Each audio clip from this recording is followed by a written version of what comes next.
In the last video, I showed you why you would want to build your RFP and your evaluation booklet both at the same time. This week, I'm going to show you how the two map together for an open, fair, and transparent process, both to the vendors and to make your life easier for your evaluation team. Hello and welcome. My name is Catherine and I'll be your procurement guide. I have been working in procurement in Canada in the private and public sector for the last 30 years. Every request for proposals process I've been involved in has taught me something new. I share those tips and tricks with you. So this week, we're working on the mapping and building of an evaluation booklet with an RFP. So let's get started. I'm going to pull these up. So, as we mentioned in the last video, it's best to develop these at the same time. So in front of me on the left, we have the RFP, and on the right is the evaluation booklet. And this is just for 2011, it was an audio-visual equipment and classroom technology for a public sector organization. And yes, back in 2011, they still received hard copies of proposals. So this is just, we'll scroll down to the RFP. And of course, it gives the summary, background. I've taken out some of the information. And we told them what the existing system was because it forms part of the requirements later, what the scope of work would be, and the requirements. And I'm just going to point to things in the RFP first, that the scope of work should help lead to what your requirements are. And from this, it should help someone understand what's being evaluated. And so if we take a look at even the sequence of events, they're talking about the equipment, the technology, the staff. Then in the requirements, we start with the equipment, then we talk about the installation, and then about the training, and then throw in value added for things that they may not have considered. There's a whole other topic about value add. I'll talk about that another time. Then in the evaluation, they talk about the products, the experience, installation and support, and then the value add. You want things to map in the same sequence to make it easier on the vendor community and your evaluators, so they're not jumping all over the place. And then also down in the proponent response, again, equipment, installation service, training, value add, how they're supposed to respond to, the requirements, the evaluation criteria. If you see your headings all map together and they all relate together, and it makes it so much easier for everyone involved. A lot of times I see people write about the scope of work and then they start picking things that sound like a good idea, but then it's all over the place. And I've had RFPs where people completely miss a section asking vendors to talk about something that they required. So hopefully as we walk through this, we'll catch some of the missing pieces, if there is these missing pieces. Like I said, this is from 2011, so it might be, who knows? We'll see what happens here. So always there are mandatory criteria. So that tends to be the very first thing in yellow here at the top of the evaluation booklet. And some evaluation booklets are separate pages. Sometimes they're done in a Word document. A lot of us find if you can have them enter it into an Excel spreadsheet as opposed to a Word document, it saves the possibility of errors when you copy paste Word document scores into a spreadsheet to calculate the scores. Like having people enter things in a Word document is opening yourself up to errors in calculations of the final score.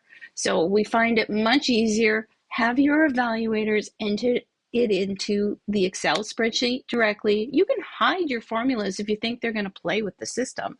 But honestly, if you treat people like criminals, you're going to get criminals. So just trust your evaluators. So, little soapbox there.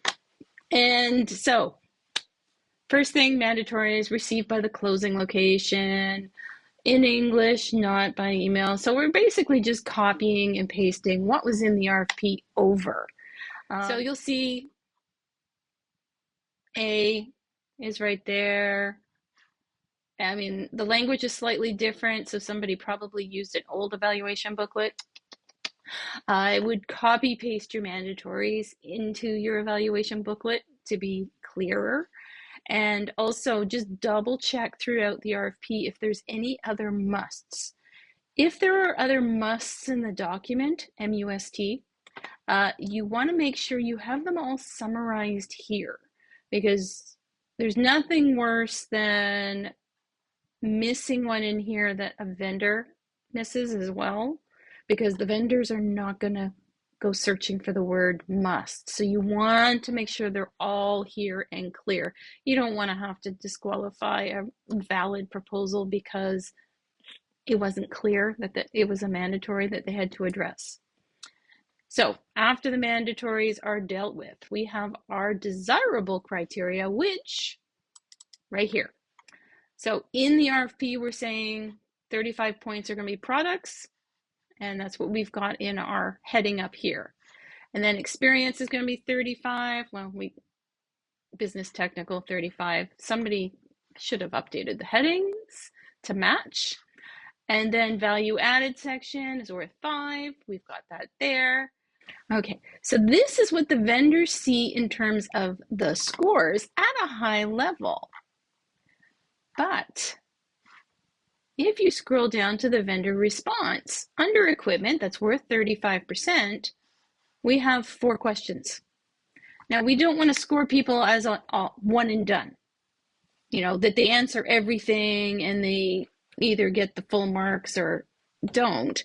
We want to break up each of the questions that they're responding to into weightings of what's most important versus not so important. So you'll see here, we want the make model numbers of the proposed equipment equivalent to the ones listed, and provide proof of authorized dealer status, ongoing staff training, typical days. That's what's in their proposal. Over here, and again, it would have been easier for the evaluators to go in sequence. Otherwise, the proposals are going to be kind of mismatching. Electrical equipment will have CSA. Proponent should be an authorized dealer. So what's happened here? Section 4.1 is your requirements. Section 7 is your questions. So this is why we've got things flipped. We should have asked the questions in the same sequence that we put it in requirements. So if let's just scroll up to section 4.1. We set our requirement, and this is what this is here. These are what our requirements are. We're measuring whether people fit our requirements. The questions that we ask the vendors to provide in their proposal is their response, and the two should map.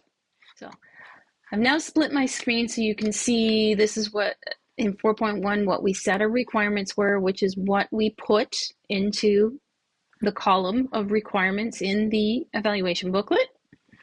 And section 7 is what we said we wanted to see in a proposal. Now, hopefully vendors are looking at the two together, and our question about being an authorized dealer with CSA approval, they should be providing that in here.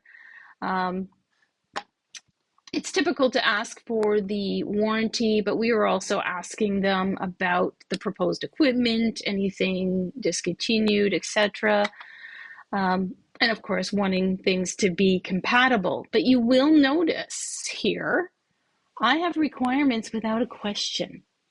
So it is possible vendors would have missed putting this in their proposal about warranties. We mention it in the requirements, but we don't specifically call it out in our response section. Vendors should be meeting our requirements. That's a given. But when you ask questions, sometimes vendors will rely solely on the questions and will miss something that you had in your requirements. So this is an example of one that was, the evaluation booklet was done after the RFP was posted.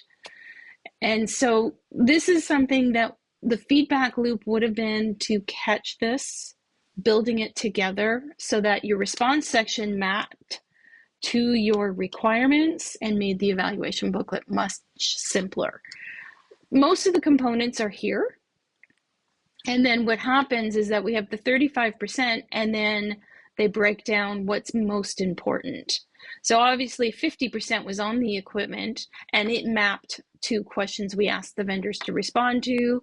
25% was for being an authorized dealer, and then the CSA, which should be called out, had 10%, and the installation warranty and extended warranty options is another 15%. There is a risk that there's 25% that someone might not have responded to if they were only looking at what you asked for the response and didn't look at the requirements at the same time. So that's a caveat of why you want to do both at the same time, because you should be making sure what you say your requirements are, you're asking vendors to prove it in their proposal. So this is just one example. Let's look to the installation and service. So, I mean, it's basically fairly good mapping. The topics, the headings are in sequence. It's just some of these questions are kind of jumping around and a couple of things didn't get asked. So if we go to the resources and expertise, which is a subset of the installation service, dedicated account representative, and we're at the first question is annual value of system installation.